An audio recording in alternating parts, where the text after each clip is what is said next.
महाभारत एक ऐसा महाकाव्य जो मानवता के मूल्यों, कर्तव्यों और आदर्शों का वर्णन करता है। कई महान योद्धाओं, ऋषियों और शिक्षकों में से एक नाम सबसे ऊपर आता है, गुरु द्रोणाचार्य, जो अपने अद्वितीय शिक्षण विधियों और शास्त्रों में महारत के लिए जाने जाते हैं। महर्षि भारद्वाज के पुत्र और परशुराम के शिष्य द्रोणाचार्य का जन्म एक द्रोण में हुआ था, इसलिए उनका नाम द्रोणाचार्य पड़ा। उन्होंने अपने गुरु परशुराम से धनुर्विद्या का ज्ञान प्राप्त किया। द्रोणाचार्य ने हस्तिनापुर के राजकुमारों, कौरवों और पांडवों को युद्ध कला की शिक्षा दी। वह एक आदर्श गुरु थे, जिन्होंने न केवल अपने छात्रों को युद्ध कला में निपुण बनाया, बल्कि उन्हें धार्मिकता, नीति और न्याय का पाठ भी पढ़ाया। उनकी शिक्षाओं का प्रभाव उनके छात्रों पर जीवन भर रहा। द्रोणाचार्य का जीवन समर्पण, कर्तव्य और नैतिक मूल्यों का प्रतीक है। वह एक ऐसे गुरु थे जिनका मानना था कि अपने छात्रों को बेहतरीन शिक्षा प्रदान करना उनका कर्तव्य है, जिससे वे समाज और राष्ट्र के लिए उपयोगी बन सकें। द्रोणाचार्य का जीवन हमें सिखाता है कि एक सच्चा गुरु न केवल ज्ञान देता है, बल्कि अच्छे संस्कार भी देता है। उनका व्यक्तित्व और शिक्षण विधियां आज भी प्रासंगिक हैं और हमें एक शिक्षक और एक छात्र के बीच आदर्श संबंधों को समझने में मदद करती हैं। द्रोणाचार्य शस्त्रों के एक अद्वितीय उस्ताद थे। उन्होंने धनुर्विद्या, गदा युद्ध, रथ चलाने और युद्ध कौशल के सभी रूपों में उत्कृष्ट प्रदर्शन किया। उन्होंने अपने गुरु परशुराम से दिव्य अस्त्रों का ज्ञान भी प्राप्त किया। द्रोणाचार्य ने इस ज्ञान का उपयोग केवल धार्मिकता की रक्षा के लिए और अन्याय के खिलाफ लड़ने के लिए किया।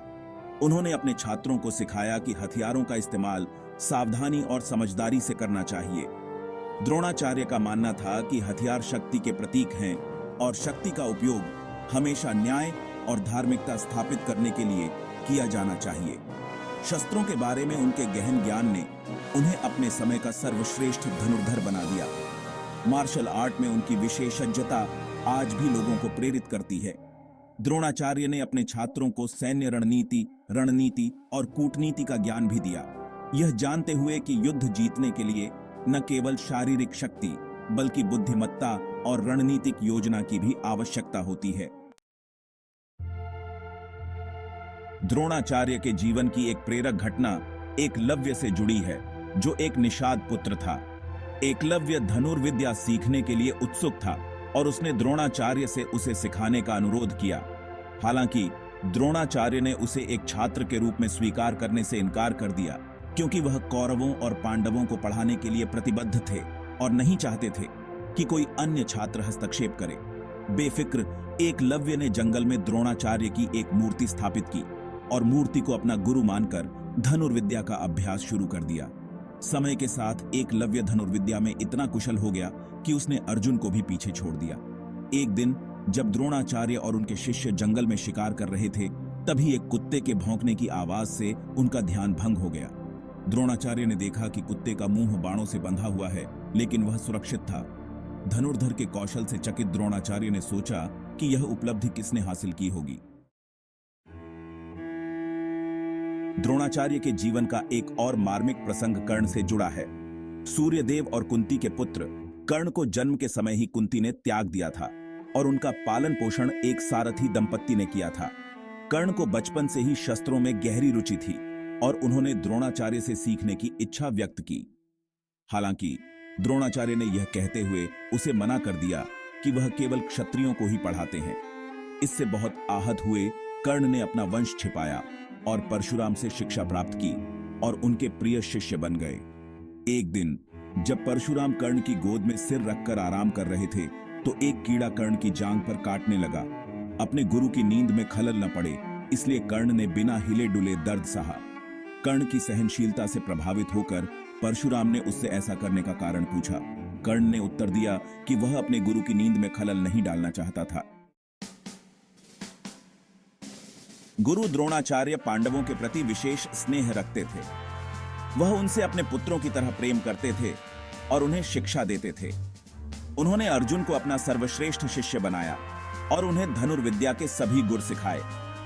द्रोणाचार्य ने अर्जुन को दिव्य अस्त्र ब्रह्मास्त्र का ज्ञान भी दिया, जिसका उपयोग केवल धार्मिकता की रक्षा के लिए किया जा सकता था। उन्होंने न केवल पांडवों को युद्ध कला में निपुण बनाया, बल्कि उन्हें धार्मिकता, नीति और न्याय के बारे में भी सिखाया। उन्होंने पांडवों को सत्यनिष्ठा, सच्चाई और परोपकार के मार्ग पर चलने के लिए प्रेरित किया। द्रोणाचार्य के मार्गदर्शन में पांडव अनुकरणीय योद्धा और धर्मी व्यक्ति बने। द्रोणाचार्य ने पूर्ण निष्ठा और ईमानदारी के साथ पांडवों के प्रति अपने कर्तव्यों का पालन किया। उन्हें हमेशा परिस्थितियों की परवाह किए बिना सही मार्ग पर चलने के लिए प्रेरित किया। पांडवों के प्रति उनका समर्पण एक आदर्श शिक्षक शिष्य संबंध का उदाहरण है। द्रोणाचार्य कौरवों के भी गुरु थे। उन्होंने उन्हें भी शस्त्रों का ज्ञान दिया, लेकिन कौरवों के मन में पांडवों के प्रति ईर्ष्या और द्वेष था। द्रोणाचार्य ने हमेशा कौरवों को पांडवों के साथ प्रेम और सद्भाव से रहने की सलाह दी, लेकिन उन्होंने उनकी सलाह पर ध्यान नहीं दिया। कौरवों के गलत कामों को देखकर उन्हें बहुत दुख हुआ। वह जानते थे कि वे जिस रास्ते पर चल रहे हैं वह उनके विनाश का कारण बनेगा, लेकिन उनके गुरु होने के नाते यह उनका कर्तव्य था कि वे उनका मार्गदर्शन करते रहे। द्रोणाचार्य ने कुरुक्षेत्र के युद्ध में कौरवों का साथ दिया, क्योंकि वह अपने शिष्य दुर्योधन के प्रति अपने कर्तव्य से बंधे थे। हालांकि वह हमेशा इस दुविधा से परेशान रहता था कि वह वास्तव में किसके पक्ष में लड़ रहा है।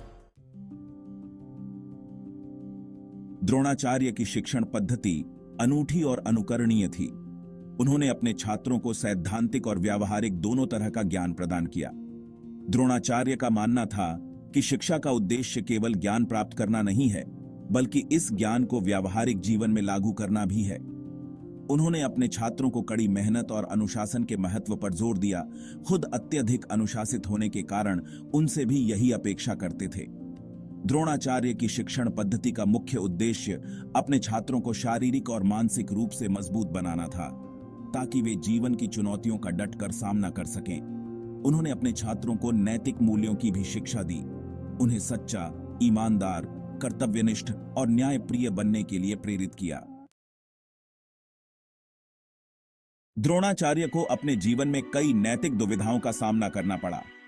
एक तरफ वह अपने शिष्यों के प्रति समर्पित थे, तो दूसरी तरफ उन्हें अपने कर्तव्यों का पालन भी करना था। द्रोणाचार्य ने अपने छात्रों के प्रति अपने प्रेम को अपनी जिम्मेदारियों के साथ कैसे संतुलित किया जाए, इसके साथ संघर्ष किया। कुरुक्षेत्र के युद्ध में उन्हें पांडवों के विरुद्ध युद्ध करना पड़ा, जो उनके लिए एक दुखद स्थिति थी, क्योंकि वह पांडवों को अपने पुत्रों के समान प्यार करते थे। यह दुविधा इस बात पर प्रकाश डालती है कि प्रेम और कर्तव्य के बीच चयन करते समय व्यक्ति को किन कठिनाइयों का सामना करना पड़ता है। द्रोणाचार्य एक महान गुरु, योद्धा और इंसान थे। उनके जीवन ने हमें शिक्षा, समर्पण, कर्तव्य और नैतिकता के मूल्यों की शिक्षा दी। द्रोणाचार्य की विरासत आज भी हमें प्रेरित करती है। उनका जीवन हमें सिखाता है कि एक सच्चा गुरु न केवल ज्ञान देता है, बल्कि अपने छात्रों में अच्छे संस्कार भी पैदा करता है। द्रोणाचार्य का व्यक्तित्व और शिक्षण विधियां आज भी प्रासंगिक हैं, जो हमें एक शिक्षक और एक छात्र के बीच आदर्श संबंधों को समझने में मदद करती है। उनका जीवन हमें यह भी सिखाता है कि परिस्थितियां कितनी भी प्रतिकूल क्यों न हों, हमें अपने कर्तव्यों का पालन पूरी ईमानदारी और निष्ठा के साथ करना चाहिए। द्रोणाचार्य का जीवन एक आदर्श इंसान की मिसाल है, जो हमें धार्मिकता, सच्चाई और परोपकार के मार्ग पर चलने के लिए प्रेरित करता है। आज के युग में जहां शिक्षा का व्यवसायीकरण हो गया है, द्रोणाचार्य की शिक्षण पद्धतियां और आदर्श और भी अधिक प्रासंगिक हो जाते हैं। द्रोणाचार्य का मानना था कि शिक्षा का उद्देश्य केवल पैसा कमाना नहीं है, बल्कि एक बेहतर इंसान और एक जिम्मेदार नागरिक बनना है। उनकी शिक्षण पद्धति नैतिक मूल्यों, चरित्र निर्माण और सामाजिक उत्तरदायित्व पर केंद्रित थी। उन्होंने अपने छात्रों को सिखाया कि शिक्षा का उपयोग समाज के कल्याण के लिए करना चाहिए। आज की दुनिया में जहां हम प्रतिस्पर्धा और स्वार्थ की संस्कृति में रहते हैं, द्रोणाचार्य के आदर्श हमें अपने जीवन में नैतिक मूल्यों को प्राथमिकता देने की याद दिलाते हैं। उनकी शिक्षण पद्धतियां और आदर्श हमें शिक्षा को एक ऐसा उपकरण बनाने के लिए प्रेरित करते हैं, जो समाज में सकारात्मक बदलाव लाने में मदद करे।